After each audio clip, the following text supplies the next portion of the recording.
Welcome to Our Girl Relationships. We talk about the problems people face in their day-to-day lives. Let's start with the video. My stepsister Emily and I have always had a rocky relationship, and there were many reasons for that. But never in a million years would I have thought that she'd stoop to this level. I mean, what have I done to her that she felt the need to stoop to a level this low? So here is how it all went down. It was yesterday. I was at my dad's place for Christmas. I visit my dad's place for Christmas every year. It's not the best thing I can do because, like you guys might have guessed now, my relationship isn't the best with my stepmom and Emily. But I go there every year for the sake of my dad. I love him very much, and even though I'm not going to lie and sugarcoat that it hurts, that he never sees how much hurt his daughter and wife cause me, I know he's getting old and I need to get as much time as I can with him. So, well, that was my first mistake, I guess. Everything, honestly, was as normal as it could be. I cannot bring up one red flag that came up before all of this. I cannot say that Emily and my stepmom were too sweet to me. Neither can I recall them being too evil to me. This isn't me trying to bring out the goodness in them. I can confirm that there isn't any goodness in these two women, but well, before everything happened, I just can't recall anything bad about them either. So I spent my days leading up to this event as normally as I possibly could.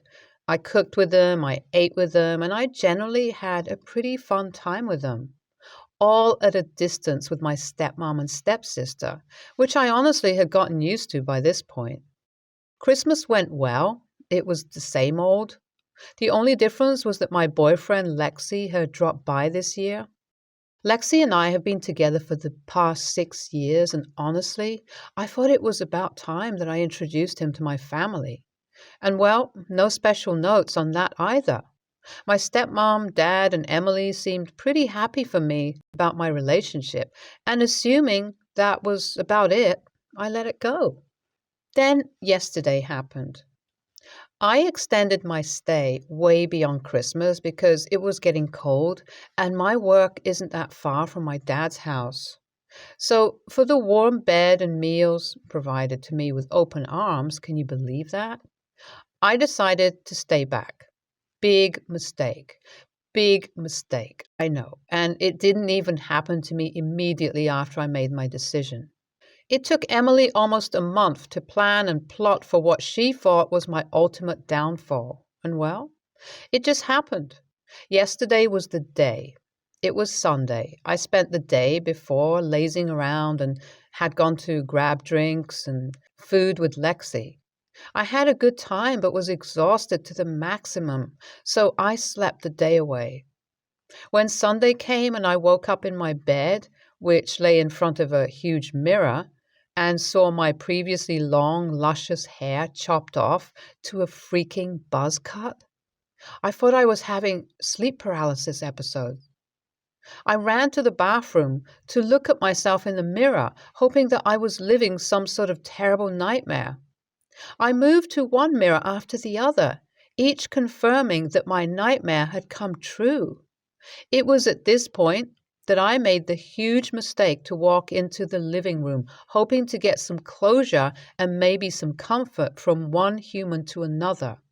But that was far from it. I walked into the living room with tears in my eyes and me hyperventilating. My eyes had turned red, and it was all so bad that I still had pieces of chopped up hair on my t-shirt. But then I saw it. I saw my stepsister looking at me while laughing her butt off, and that is all I needed. I knew she was the one behind it. I asked her why immediately, and that is when she told me the truth, the real reason, the reason that would change my view of her forever. She spoke to me in this eerily calm voice, almost sounding like a psychopath, telling me how she did it for her mother. She told me how her mom couldn't bear the sight of me growing up to look the same as my dead mother, so she decided to give her this late Christmas gift. My jaw dropped on the floor. It felt like it had finally gotten to me somehow. Emily sipped on some coffee as if nothing had ever happened. I realized I wasn't talking to Emily. The girl who I had thought was my stepsister, the daughter of my father. I realized I was talking to a psychopath who's out to get me. I packed my bags then and there and didn't even bother to change my clothes. Emily said nothing. I rushed out of the house to my apartment, called Lexi, and well, here's where I am. I have spent the past day crying my heart out. I have no confidence to get out of the house. But there's one thing I've decided. I'm going to file a restraining order against her and everyone siding with her, my dad being one of them. He's already found out about the situation. He's already sided with my stepsister, begging me to come back and sort things through with her. But this time, I've had enough. I think there's no coming back from this. There's nothing that can fix things. What do you guys think about this situation? AITA? I don't think I am, but I'd like to know you guys' opinion on this too. So it's been a week since everything has gone down, and although there's not anything specific that happened, a lot of you guys were asking me for some details relating to me, Emily, my stepmom, and my mom. I hope this post clears up all and every doubt you guys have. Emily moved into our house when she was 15 and I was 14. We were at a very weird time of our lives back then.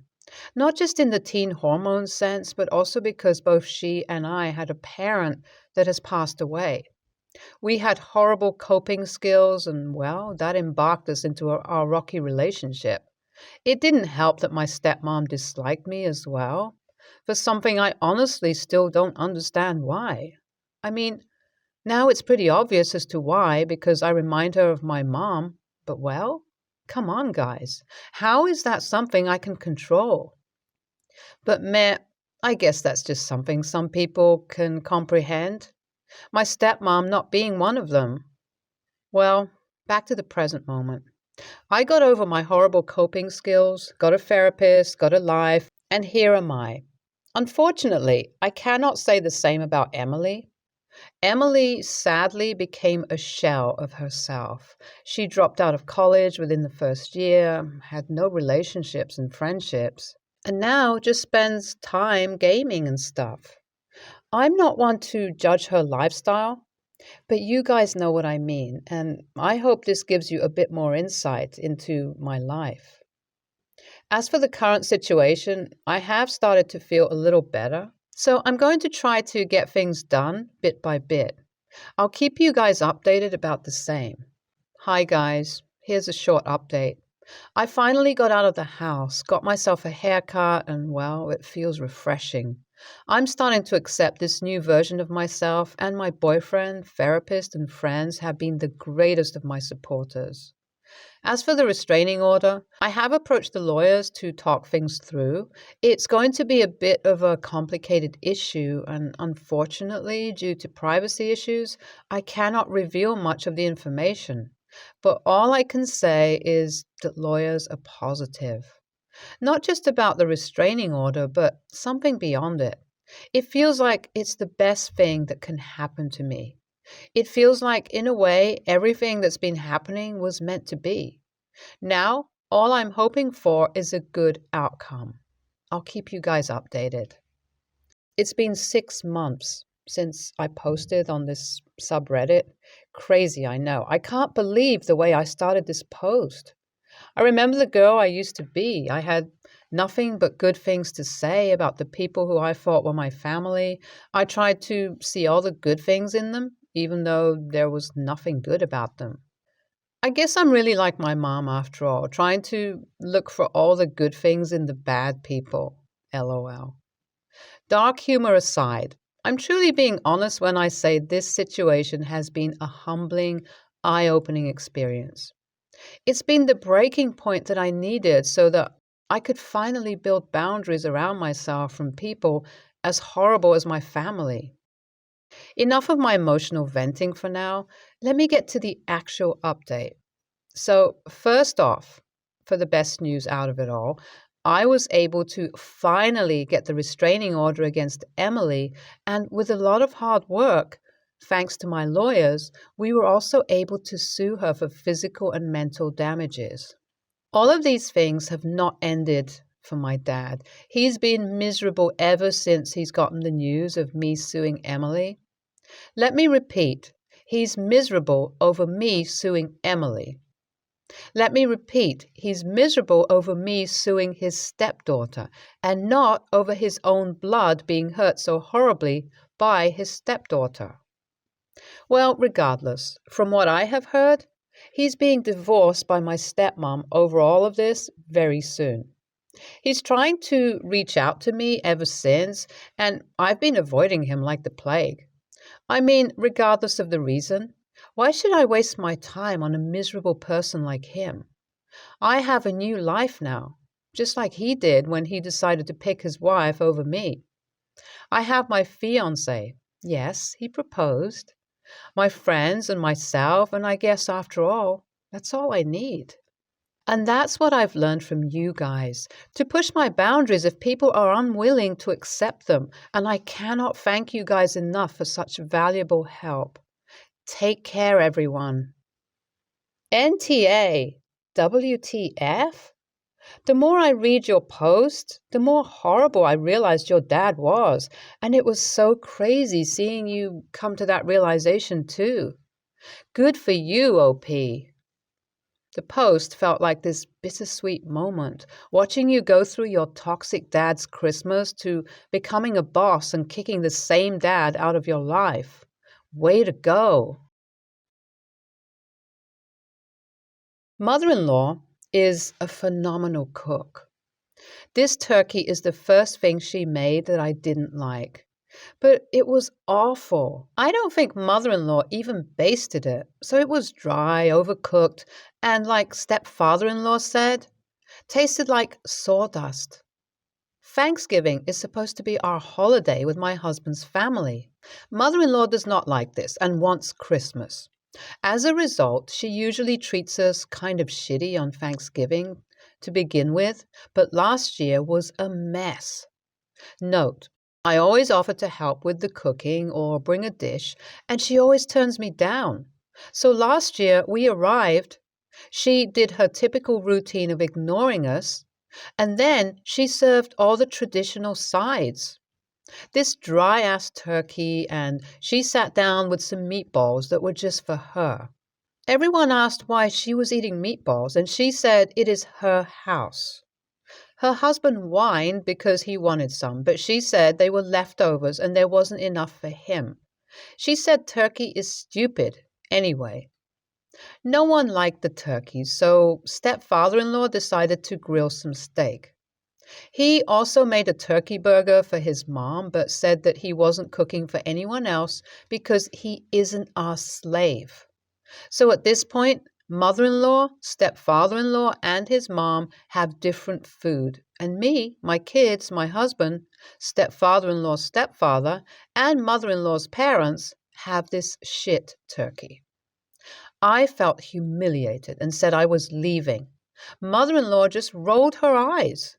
I got some grief from mother-in-law's parents about how Thanksgiving isn't about the food. But I snapped at them that my kids weren't going to be treated like shit. We left and went to a buffet. It wasn't great, and the whole day was a letdown. My husband acted like I ruined Thanksgiving because he said there were enough sides and we should have stayed as her sides were better than that shitty buffet. I set a boundary that I would never spend another Thanksgiving with her. She made us feel like second-class citizens, and she clearly can't cook turkey. Today, everyone is mad at me and accusing me of being petty and ruining my husband's relationship with mother-in-law. Mother-in-law is roasting a chicken this year, so I know we wouldn't have to eat dry turkey. But to me, it is the principle. I am refusing to go or send my kids, and I told my husband he's free to go, but I will be extremely hurt if he leaves his nuclear family to see mommy. I do think it's shitty to designate your husband's family only for Thanksgiving and never for Christmas. That popped out as a red flag to me. It seems like you're controlling, critical, and probably not a pleasant daughter in law, and they are shitty hosts, and there's probably a lot of anger under the surface on all sides. You said she was ignoring you, but cooking an entire Thanksgiving meal is stressful, and she was probably busy. You said she is normally a good cook. She tried her best and isn't even cooking turkey this year. Continuing to talk about how badly she cooked the turkey, which is expensive and a lot of work, is extremely rude. Let it go. The father-in-law probably was the rudest one, but you have a vendetta against your mother-in-law and are manipulating your husband by saying you will be hurt and angry if he goes to see his mommy. Sounds like you already don't let him see his family on Christmas. ESH. NTA. The other day, it was fine for one wife to go to her family's annual Christmas celebration, but today, it's wrong for this family to do the same. OP says her family makes sure the kids have fun, while the in-laws make the kids play in another room. That's not spending time together. OP says mother-in-law treats her shitty usually. I'd say it's true after mother-in-law chooses not to eat a dry-ass turkey but instead expects her grandkids to do so.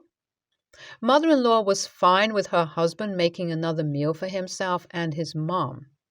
OP may not come across as a peach, but I don't know who would want to spend a holiday with these in-laws either. My sister-in-law, 34, loves to cook and try new recipes, which I, 30, female, am very happy to try usually. But I have food sensitivities. Anything seafood just makes me gag. It's a trauma response.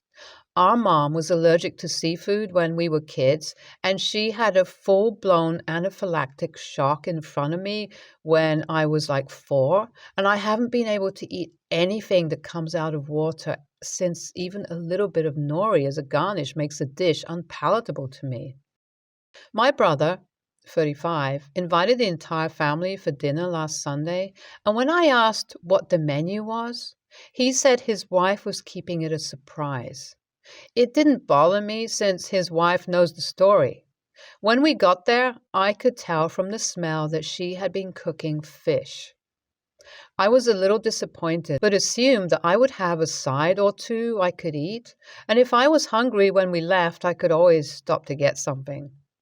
Well, when we sat down, I realized that there was seafood in everything. Shrimp in the rice, the main dish was salmon, nori in the roasted veggies. The only thing I could eat was dessert. I asked if she had anything without seafood. She looked at me and said, "You need to get over yourself. Your mom is not even allergic to seafood anymore." I just said, "I'll just order then, no biggie." She blew up and said I was being disrespectful and a spoiled brat, that we had talked about it before and that I was selfish for keeping seafood off the family dinner menu for everyone, which is not true. I always say, if they want seafood, they can. Just let me know first and I'll make sure to bring something else for myself. I'm not really the confrontational type, so I just got up and left. My brother has been blowing up my phone saying I should apologize and was being disrespectful. My mom is on my side and dad refuses to take a side because he gets where I was coming from, but still thinks it was disrespectful. My mom did really lose her allergy to seafood. She got tested and everything.